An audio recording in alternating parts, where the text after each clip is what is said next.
का मतलब है। अरे भाई 100 में यदि 90 को बोल रहा है कि हमको यही चाहिए, दे दीजिए, लोकतंत्र है, आपको क्या दिक्कत है? उन लोग गढ़ा में घुसेगा, आपको क्या दिक्कत है? ये मेरा नहीं, देश के प्रथम गृह मंत्री सह उप प्रधानमंत्री सरदार वल्लभ भाई पटेल का कथन है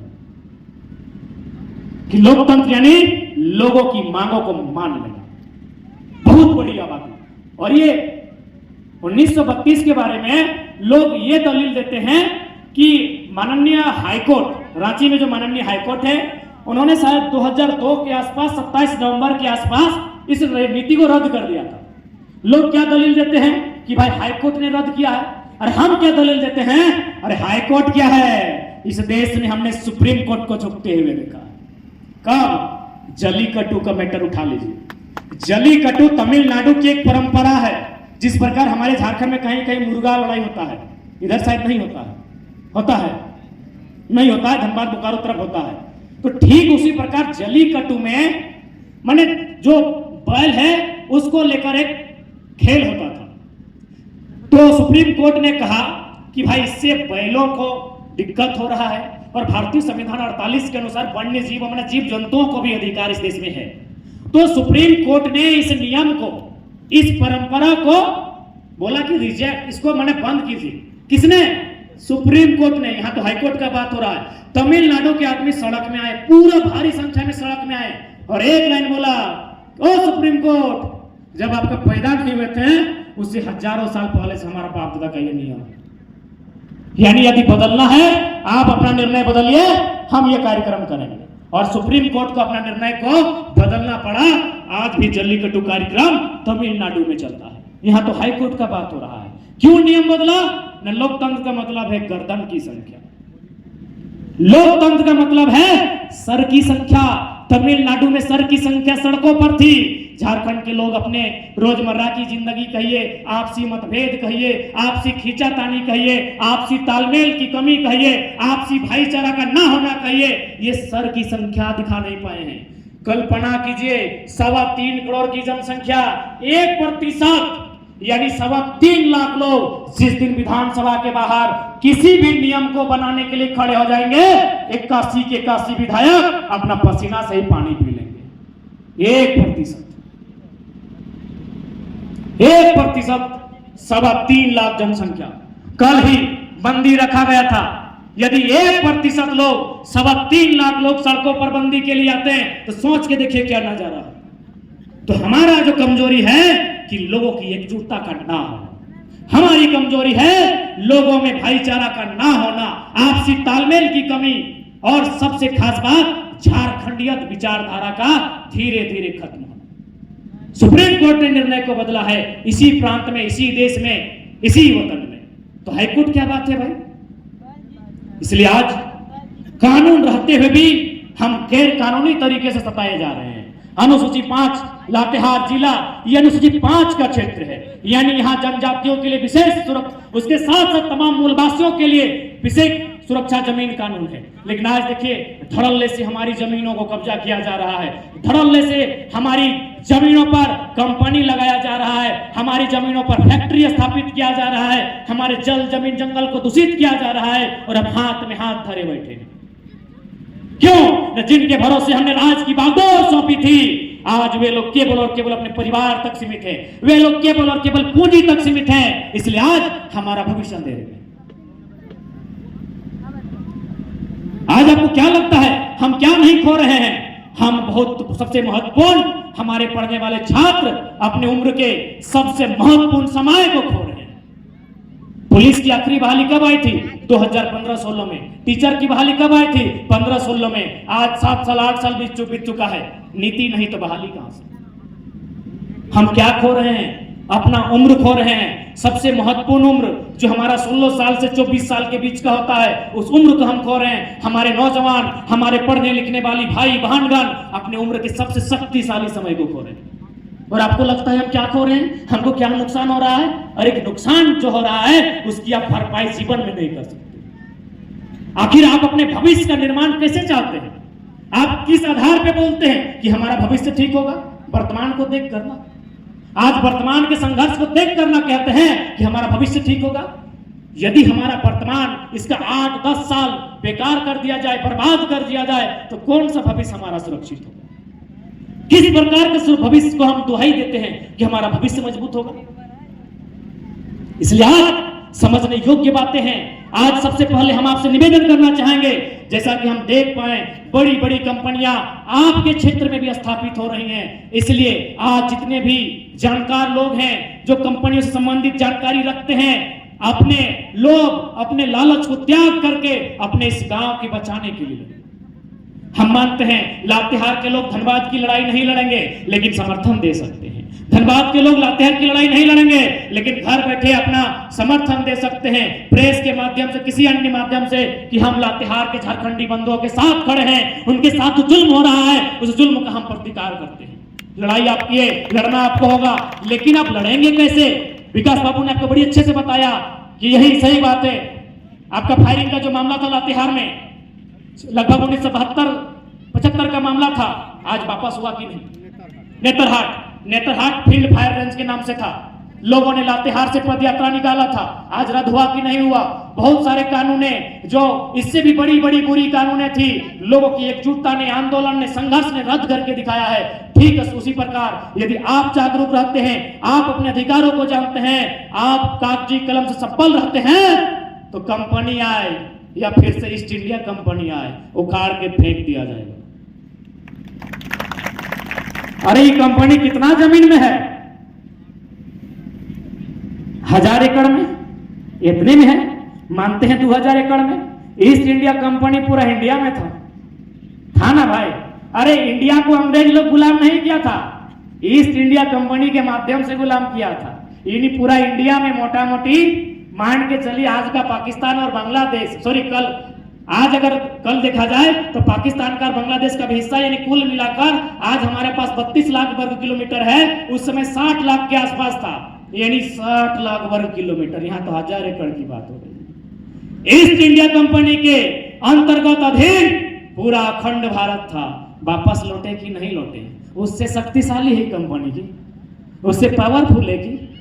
फर्क क्या था? वहां कुछ बिरसा, कुछ भगत सिंह, कुछ आजाद बनकर सामने आए। यहां भी इन कंपनियों के सामने नए युग के बिरसा को, नए युग के आजाद भगत सिंह को सामने आना होगा।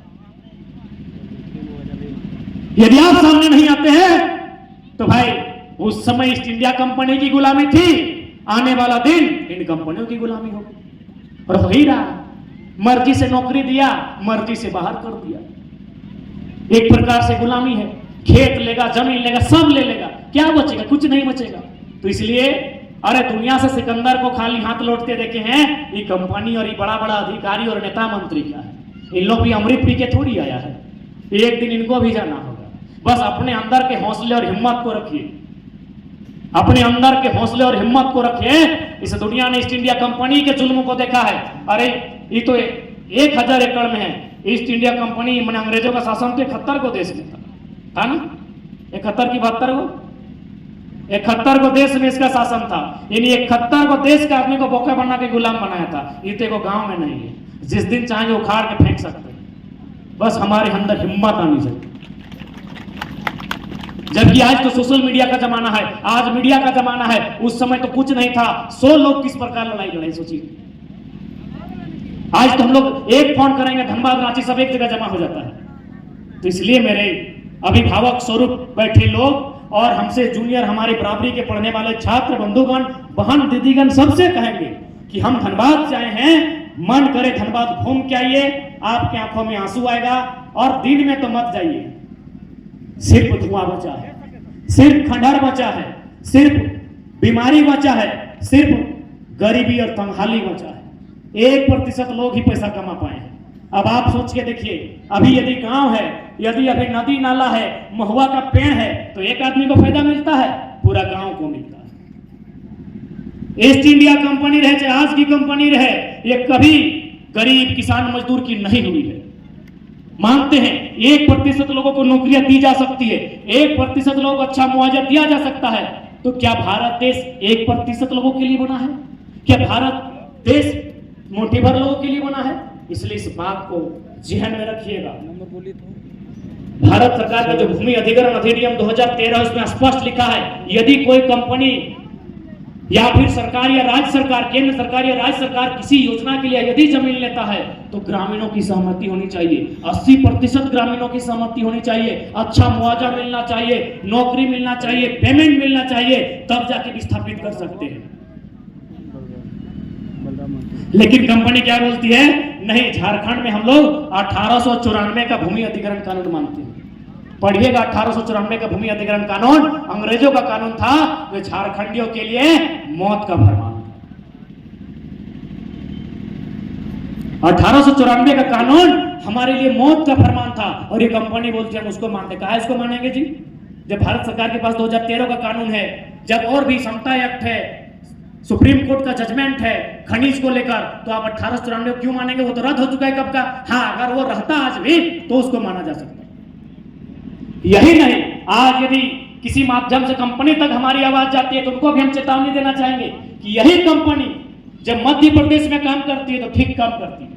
मध्य प्रदेश में नॉर्दर्न कोल लिमिटेड, जैसे हमारे यहाँ डीवीसी है, एनटीपीसी है, ईस्टर्न कोल लिमिटेड है, भारत कोकिंग कोल लिमिटेड है, सेंटर कोल लिमिटेड है, ठीक उसी प्रकार मध्य प्रदेश का सिंगरौली नामक क्षेत्र है, वहां नॉर्दर्न कोल लिमिटेड है। नॉर्दर्न कोल लिमिटेड क्या करती है?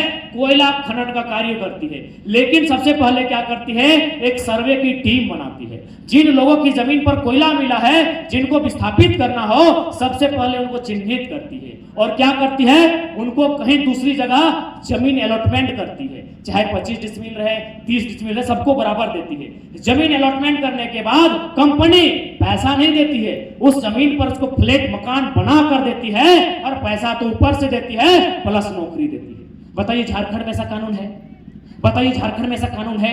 तो स्थानीय डीसी रहे या फिर जो कानूनी विधि विधान को संभालते हैं, या राज्य सरकार रहे, कि भाई इतना गंदा नीति राज्य के साथ क्यों? हमने क्या गुनाह किया है? यही कोयला कंपनियां मध्य प्रदेश में ठीक काम करती है, यही कोयला कंपनियां नागपुर महाराष्ट्र में ठीक काम करती है। वेस्टर्न कोल लिमिटेड WCL, वहां भी यही कानून है, सेम प्रावधान है। यही कंपनियां उड़ीसा में महानदी कोल लिमिटेड MCL, वहां भी ठीक काम करती है। 8 कोयला की यूनिट है, लगभग 3 या 4 यूनिट झारखंड में है, बाकी यूनिट अच्छा काम करती है। जितना भी प्रदेश है वहां अच्छा काम करती है, लेकिन पता नहीं जब ये झारखंड आती है इनकी दोहरी नीति क्यों हो जाती है। इसकी दोहरी नीति का कारण है बिके हुए नेता। आपको क्या लगता है, विधायक का संसद के चुनाव में इतना पैसा का खर्चा होता है, इन लोग बाप घर से देता है, सबको कंपनी पैसा देता है। तो जब इन लोग बाप घर से पैसा नहीं देता है, इन लोग नाजायज बाप लोग से पैसा लेता है, तो जीतने के बाद नाजायज बाप लोग का दलाली करेगा। यदि नेता बिका हुआ है तो स्पष्ट है जनता भी बिकी हुई है। भले हमारे कलेजे में चोट लगेगा, भले हमें शर्म लगेगा, लेकिन सच्चाई है। यदि नेता बिका हुआ है यानी जनता बिकी हुई है। हम लोग नोट के माध्यम से वोट देते हैं, हम लोग पैसा लेते हैं, हम लोग अपना वोट बेचते हैं, तब नेताजी अपना वोट कंपनी को बेचते हैं। इसलिए अगर राज्य की बदलाव चाहते हैं तो आने वाला हम पहले यही कहेंगे, इस राज्य में बहुत समस्याएं हैं, और लातेहार को मैं देख के जा रहा हूं। मेरी बातों से अगर आप लोग गंभीर नहीं होते हैं, क्योंकि हम लोग PhD का छात्र हैं, डॉक्टर ऑफ फिलोसफी, फिलोसफी यानी दर्शन, यानी भविष्य के बारे में आकलन करना। हम लोग भविष्य का आकलन करके जा रहे हैं। जो हाल हमारे धनबाद, बोकारो का, रांची राजधानी का असर हुआ है, एक बिता अरे मैंने कहीं खड़ा होकर पेशाब करने का जगह नहीं बचा है, एक बित्ता जमीन पांव रखने के लिए नहीं बचा है। सारा जमीन बाहर का आदमी कब्जा कर लिया है, सारा जमीन बड़ा बड़ा कंपनियां के कब्जा कर लिया है। वही हाल कभी लातेहार, लोहरदगा का हो सकता है। ये तो गनी मत है कि हम जंगलों झाड़ों में, पर्वत पहाड़ों में हंसी खुशी के साथ रहते हैं। ये हमारी हंसी खुशी कब गायब हो जाएगी इसका कोई अंदाजा नहीं। इसलिए आज सबसे पहला बात, जो भी लड़ाई हमें लड़नी है, विस्थापन की लड़ाई लड़नी है, कोयला कंपनी को जमीन देने की लड़ाई लड़नी है, या फिर नियोजन की लड़ाई लड़नी है, पहले हमें संविधान से लड़ना है। फिर अगर नहीं बात बनती है तो 2024 में मतदान से लड़िए, यानी उसी को मत दीजिए जो बोले नहीं, जरूरत पड़े तो गर्दन कटा दिया।